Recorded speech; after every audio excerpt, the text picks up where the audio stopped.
Salut les amis, j'espère que vous allez bien. Alors, c'est une vidéo où je m'adresse à tous les étudiants qui n'ont pas encore déposé leur demande de visa. Donc, vous avez constaté que j'ai changé de format vidéo parce que je me suis dit, si j'attends vraiment que je sois chez moi pour pouvoir tourner des vidéos, c'est vraiment compliqué en ce moment. Donc, je profite à n'importe quel endroit où je trouve du calme, je prends mon téléphone et j'essaie de vous passer des informations. Et c'est ça qu'il faut. Le but de cette vidéo est de s'adresser à tous les étudiants qui n'ont pas encore fait leur demande de visa. Ce que je souhaite vous dire, c'est de vraiment s'y mettre, en fait, demander des documents supplémentaires auprès de l'établissement pour faciliter votre demande de visa. Pourquoi je dis ça? Parce que on est en août. On est en août et bientôt septembre. Septembre, c'est le début de la rentrée, alors que voilà, j'ai des remontées. Il y a des étudiants qui m'appellent pour me dire que ma rentrée en septembre ou en octobre, alors que j'ai été programmé en novembre pour déposer mon dossier de demande visa. Donc, vous voyez, pratiquement on est en août, 2 mois d'attente, quoi. La rentrée commence en septembre. Voilà, ça n'a aucun sens en fait. Parce que les établissements acceptent de recevoir les étudiants 1 mois après la date de la rentrée. Donc, j'ai parlé qu'il faut demander des documents supplémentaires, mais en réalité, c'est pas plusieurs documents à demander auprès de l'établissement. C'est juste une dérogation de rentrée tardive. Maintenant, vous allez me demander comment avoir ce papier. Pour avoir ce papier, il faut envoyer un mail au responsable de formation. Mais n'oubliez pas de mettre en copie sa secrétaire, parce que si le responsable de formation ne voit pas le mail, et sa secrétaire peut tomber dessus et faire signe au responsable de formation qu'il y a un étudiant qui a besoin d'un document, et après le responsable de formation signera le document et vous enverra le document. Voilà, vous savez ce qu'il faut faire, et après si vous savez pas comment trouver le mail du responsable de formation, il suffit de regarder sur votre préinscription si c'est mentionné. Normalement, ça doit être mentionné, l'adresse du secrétariat de votre formation. Maintenant, si ce n'est pas mentionné, vous pouvez aller sur Google.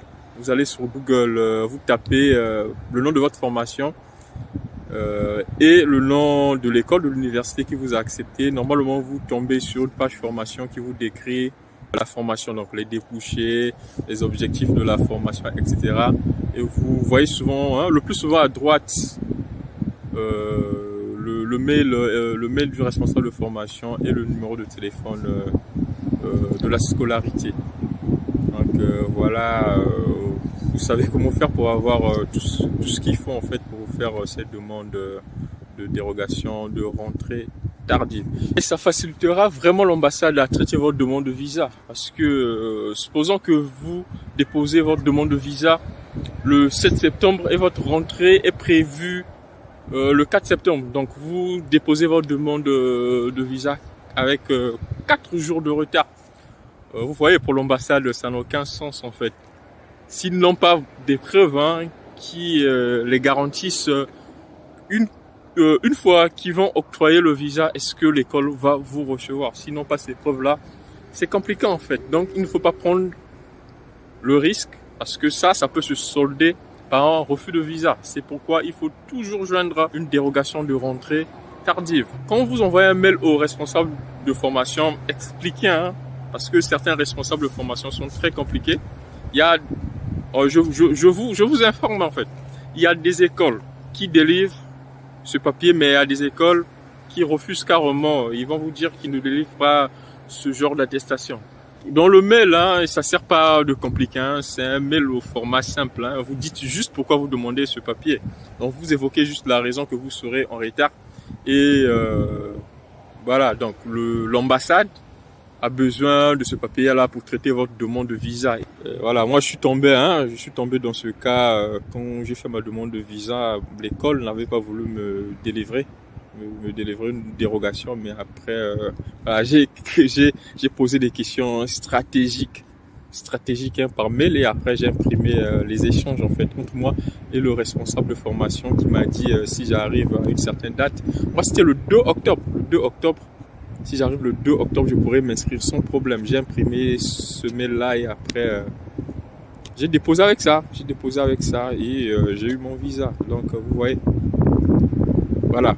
Et j'ai vraiment réfléchi, quelles questions poser, parce que j'étais pas sûr en fait. Aujourd'hui, je peux envoyer un message, le responsable va me répondre. Et après, est-ce que le prochain message que j'enverrai, est-ce qu'il va me répondre? Donc j'ai essayé de, en fait, j'ai poussé en fait une réponse positive en posant juste 2 questions.